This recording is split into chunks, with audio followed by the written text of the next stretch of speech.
bouillonnante vie nocturne du Caire mise à l'arrêt. Fermeture des boutiques, centres commerciaux et restaurants. 21h les samedis et mercredis, 22h les jeudis et vendredis. Les commerçants n'ont pas d'autre choix, ils doivent faire avec. Bien sûr, cette décision va toucher le pouvoir d'achat des clients, car on a l'habitude qu'ils restent dehors assez tard. Et bien sûr, cela va affecter mes employés. Certains viennent travailler le soir.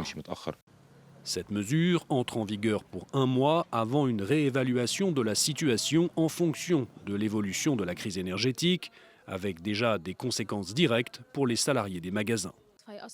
Je travaille le soir et je suis étudiante, ça me touche financièrement. Je sors de l'université à 17h et je vais travailler à 21h. Ces 4 heures font une grosse différence pour moi. La fermeture des magasins doit permettre une baisse de la consommation d'électricité et de gaz, mais elle aura aussi des répercussions pour des Égyptiens habitués à rester attablés jusqu'à tard dans la soirée. Nous les Égyptiens, on aime rester debout tard. C'est vraiment dur de voir les magasins fermés à 21h.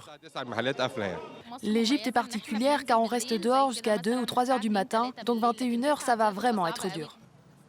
Le Caire a la réputation de ville qui ne dort jamais. Les restaurants servent les clients jusqu'à 2 heures du matin, une habitude qui va radicalement changer. Bien sûr que cela va avoir un impact, mais nous sommes confrontés à une situation exceptionnelle.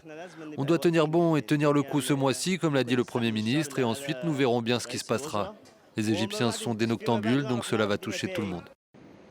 Depuis le début de la guerre, l'Égypte enregistre un déficit d'approvisionnement de plus de 28 millions de mètres cubes de gaz par jour, des livraisons indispensables à sa production d'électricité.